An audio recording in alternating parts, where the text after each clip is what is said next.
जय हिंद साथियों। वंदे मातरम। जय राजपूताना। तो जैसे कि पिछले दिनों एक बहुत बड़ा विवाद चल रहा था जब भीम आर्मी के चीफ चंद्रशेखर आज़ाद पर कुछ लोगों ने कथित तौर पर हमला कर दिया। ये हमला था कि नहीं था, ये भी प्रूफ की बात है। किया गया था कि करवाया गया था, ये भी प्रूफ की बात है। उसके बाद राजपूत समाज को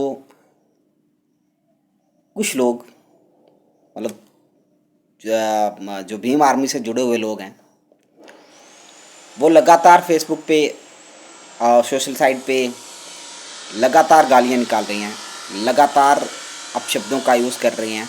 राजपूतों की जो माताएं बहनें हैं उनको गालियाँ दी जा रही हैं।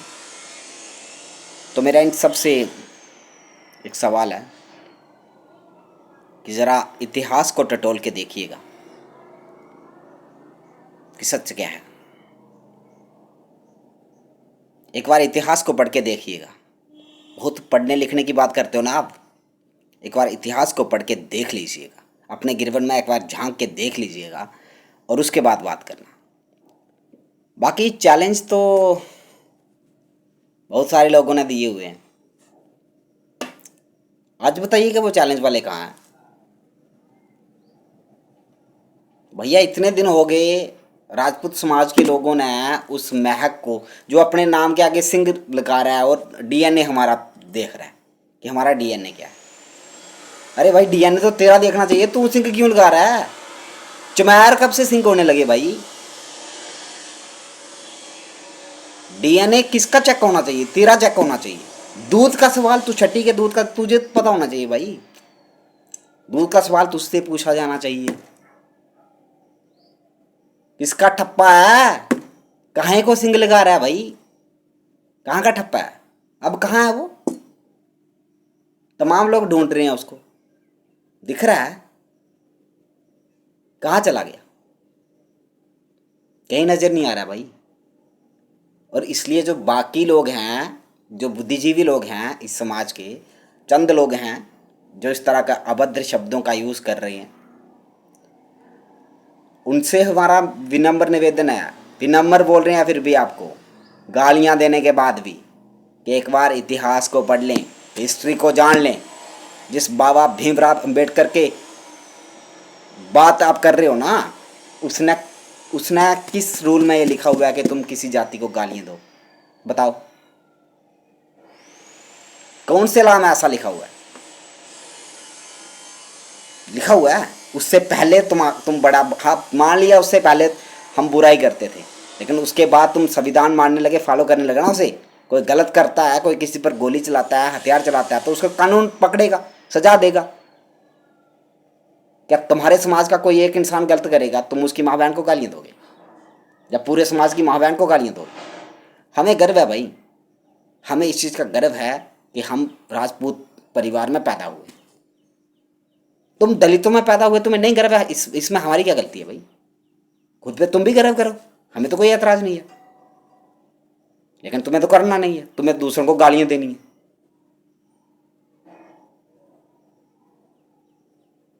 कम से कम कोई चीज़ होती है ना, उसको सोच और समझ के बोला करो। हमें हमें प्राउड है भाई। हमारे हमारे समाज में, हमारे समाज में, हमारे परिवारों में भगवान राम ने जन्म लिया, श्री कृष्ण ने जन्म लिया। हम वंश हैं उनके भाई, हमारे उनके वंश चला आ रहा है। हमें गर्व है इस चीज़ पे। तुमने उन्हें मानने से मना कर दिया, ये तुम्हारी अपनी चॉइस है। तुम उन्हें गालियाँ देते रहे, तुम्हारी अपनी चॉइस है। राम को गालियाँ देते हो, कृष्ण को गालियाँ देते हो, धर्म को छोड़ दिया, तुम्हारी अपनी चॉइस है। लेकिन हमारे हमारे माँ बहन को क्यों गालियाँ दे रहे हो भाई? ठीक है, भगवान कृष्ण ने तुम्हारे साथ बुरा किया होगा, भगवान राम ने तुम्हारे साथ बुरा किया होगा, लेकिन हमारी माँ बहनों ने क्या बुरा किया तुम्हारे साथ, और क्यों गालियाँ दे रहे हो उनको? है कोई जवाब इसका तुम्हारे पास? आकर के जिसका मन कर रहा है, जो वो बके जा रहा है, बके जा रहा है, हाँ, बिना मतलब का। एक बार जाकर के इस चीज़ का पता कर लो। यदि तुम कह रहे हो ना हमारे साथ भेदभाव किया था इन राजपूतों ने, तो एक बार इतिहास का पता कर लो। जब बाबा भीमराव अंबेडकर काम मांगने के लिए गए थे राजा के पास, मैं बताता हूं तुम्हें, राजा सायाराम सिंह गायकवाड़, जो कि बड़ौदा के राजा थे। सायाराम सिंह गायकवाड़ बड़ौदा के राजा थे, उनके पास काम मांगने के लिए गए थे। तो उन्होंने कहा कि बेटा, मैंने सुना कि तुम तो बहुत होशियार हो पढ़ाई लिखाई में, इसलिए तुम्हें तो पढ़ना चाहिए, काम मांगने क्यों आए? तो उन्होंने कहा कि साहब मेरे पास तो पैसे पूसे हैं नहीं, तो पढ़ना तो मैं चाहता हूँ, लेकिन पढ़ाई का खर्चा तो मेरे घर वाले एफर्ट तो कर नहीं पाते हैं, ज़मींदार हैं, इसलिए वो इतना बड़ा खर्च तो उठा नहीं सकती हैं। तो राजा ने कहा कि नहीं, हमारी रियासत, उस वक्त रियासतें हुआ करती थी, हमारी रियासत को तुम्हारी बहुत ज़रूरत है, तुम्हारे जैसे युवाओं की जो कि रियासत का नाम रोशन कर सके। तो इसलिए मैं तुम्हें अपने खर्चे पे कोलंबिया यूनिवर्सिटी भेजता हूँ पढ़ने के लिए। और आज तुम इसलिए पढ़ने भेजा था कि तुम आकर के उसके बाद वो संविधान लिखेगा और तुम आकर के हमें गालियाँ पेलोगे, इसलिए बोला था, इसलिए खर्चा किया था।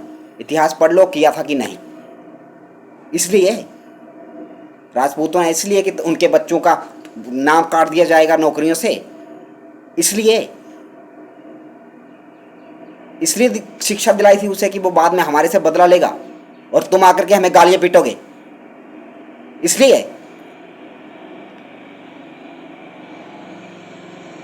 संविधान संविधान संविधान संविधान संविधान की बात करते हो, कौन संविधान में लिखा हुआ ऐसा?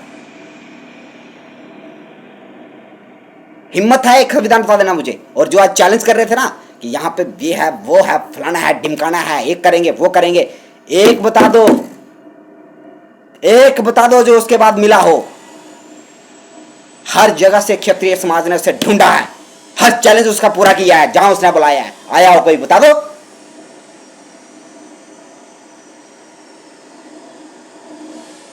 कोई एक इंसान भी आया हो तो बता दो, एक सिंगल पर्सन।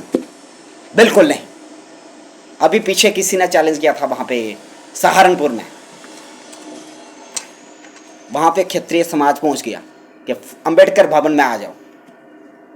सहारनपुर के किसी एरिया में अंबेडकर भवन है, पिछले 1.5 घंटे से वो लोग वहां पे बैठे हुए हैं।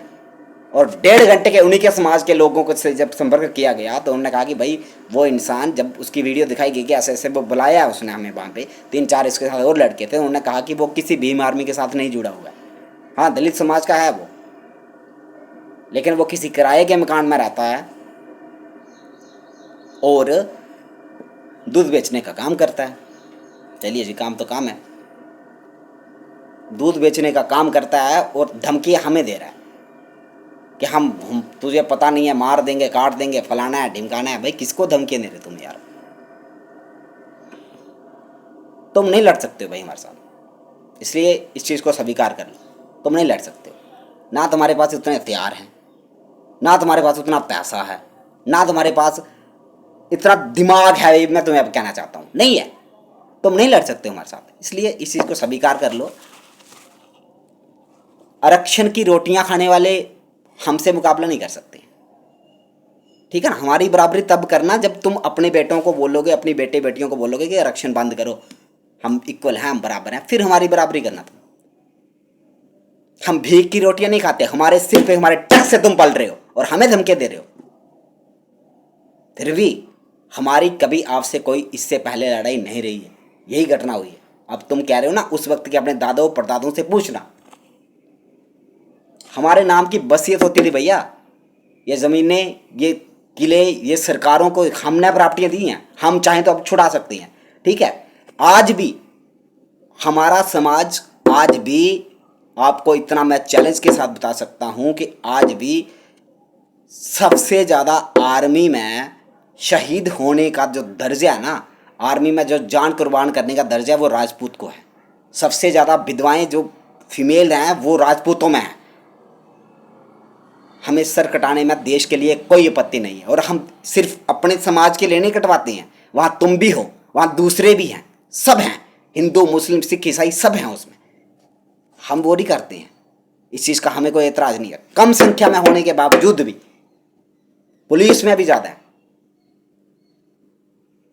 और यदि हमने हमने उनको, अगर एक आप कह रहे हो ना, ये बात है, देश ना सरकारों का है ना किसी के बाप का है। अगर आज भी चाहे राजपूत, तो देश पर वो ही लागू कर सकता है, वो चाहता नहीं है।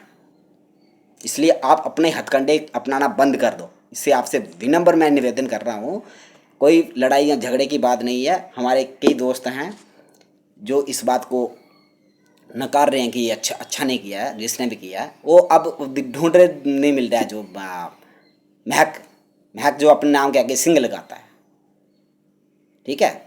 तो इसलिए आपसे मेरा विनम्र निवेदन है कि कृपया, एक तरीका होता है, यदि आप पर कोई भड़काऊ भाषण दे रहा है, आप जाइएगा पुलिस में, जाइए कंप्लेंट करिएगा, पुलिस अरेस्ट करेगी। किसी ने गोली मारी है, उसको उठाइएगा, गोली मार दी भैया, आपने मारनी आप भी मार दो, लेकिन पूरे समाज को गाली देने का क्या मतलब है तुम्हारा,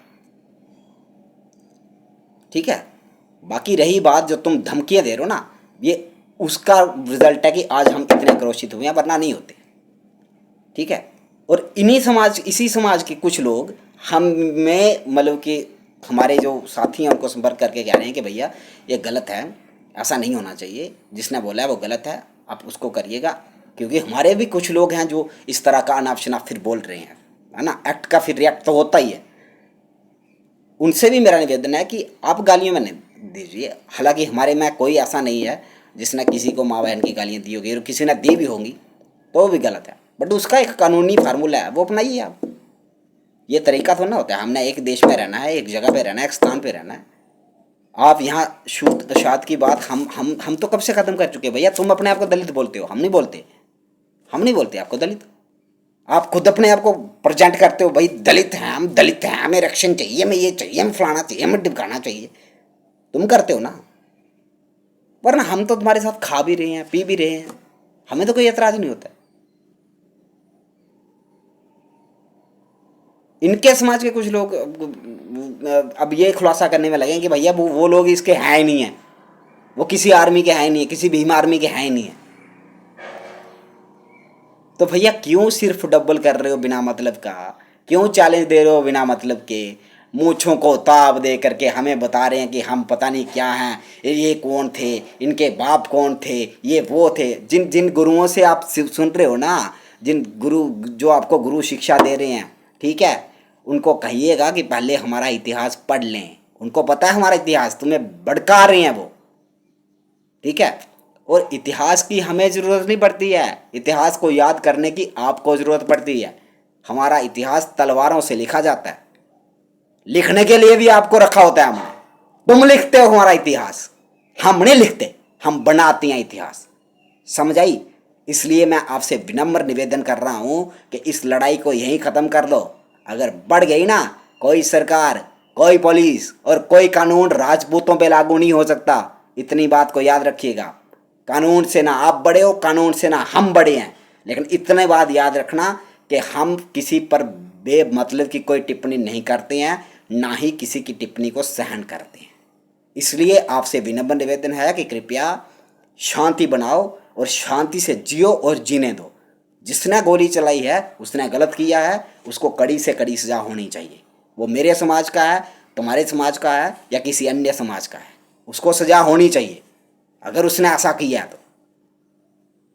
पर उसकी आड़ में अगर किसी ने किसी की माँ बहन को गालियाँ दी, और चाहे वो मेरे समाज का भी होगा, मैं उससे भी ये कह रहा हूँ कि तुम्हें ये राजपूताना कभी अधिकार नहीं देता कि तुम किसी इनकी समाज की माँ बहन को गालियाँ दो। ये स्वीकार नहीं है। हाँ, आमने सामने किसी की कोई बात हो रही है, लड़ाई हो रही है, तो उससे कर लो, लेकिन सोशल मीडिया पे किसी की माँ बहन को गालियाँ राजपूत समाज के लोग नहीं देंगे। और अगर जो दे रहे हैं उनसे मेरा ये निवेदन है, आक्रोश में कभी कभी ऐसा इंसान कर लेता है, लेकिन आपको ये नहीं करना है। हमारा इतिहास नहीं रहा है कि हम किसी की स्त्रियों को गालियाँ दें, किसी की माँ बहन को गालियाँ दें, ये हम बिल्कुल नहीं करेंगे। ये कर रहे हैं, बार बार कर रहे हैं, हर बार कर रहे हैं, लेकिन इनको इसका रिजल्ट मिल जाएगा। और इन्हीं के संविधान के जिसकी ये छाती ठोकते हैं ना, उसके आधार पे दिलाएंगे। हम किसी को मारने या काटने के लिए नहीं जा रहे हैं, इतना भी सुन लो। हम सिर्फ उनकी औकात देखने जा रहे हैं, औकात क्या है, लेवल क्या है, स्टैंडर्ड क्या है, ठीक है, वो देखने के लिए जा रहे हैं। हमें कोई शौक नहीं है किसी को मारने का, कोई किससे लड़ाई करने का। इसलिए आपसे विनम्र निवेदन है कि शांति बनाओ और शांति से जियो।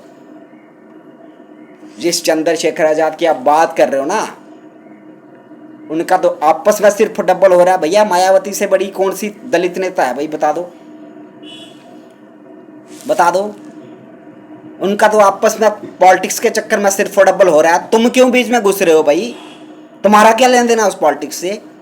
उसकी आर्मी, जो भीम आर्मी उसने बनाई हुई है, उसके बंदे भी इतने नहीं बोल रहे हैं जितने बाहर बाकी वाले आप शेर बने फिर रहे हो।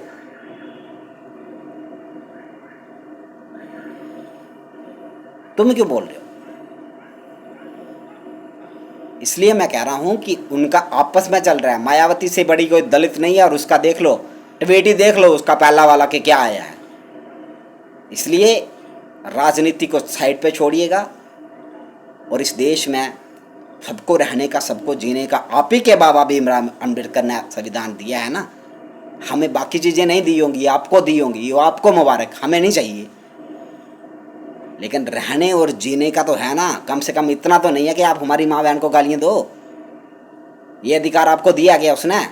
जिस बाबा भीमराव अम्बेडकर की आप बात करते हो कि उसी का योगदान है संविधान बनाने में, तो आपकी जानकारी के लिए ये भी बता दूं, इतिहास में ये भी दर्ज है कि जिसके नाम पर आप उछलते हो, आर्टिकल 16, आर्टिकल 25, वो किसने आपको दिया है? दर्ज है, वो जा करके पढ़ लो। किसने दिया है? किस समाज ने उस पर साइन किए थे फिर वो हुआ था? समझ आई? इसलिए हमारे इतिहास पर उंगली उठाने से पहले अपना इतिहास जान लो। और उसमें 21 मेंबर थे। बाबा भीमराव अम्बेडकर उसके अध्यक्ष थे सिर्फ, बाकी कुछ नहीं। नाम उनका कांग्रेस ने वोट के लिए चस्पा कर दिया, तो इसलिए वो संविधान के निर्माता हो गए। जी बिल्कुल हो गए, और वो बहुत सम्मानीय है, सम्मान है उनका। लेकिन इसका मतलब ये नहीं है कि उन्होंने तुम्हें ये छूट दे दी हो कि किसी की माँ बहन को गालियाँ दो, कि तुम्हारे बाबा ने संविधान लिख दिया इसलिए तुम जो चाहोगे कर लो।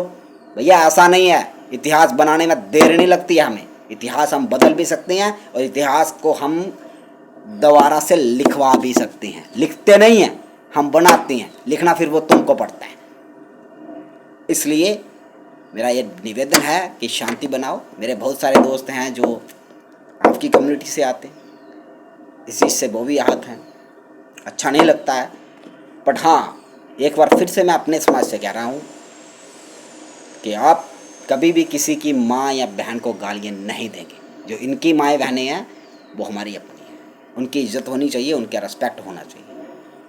और इनको भी आप जो आपके खिलाफ बोल रहा है उसको बोलो पार्टिकुलरली।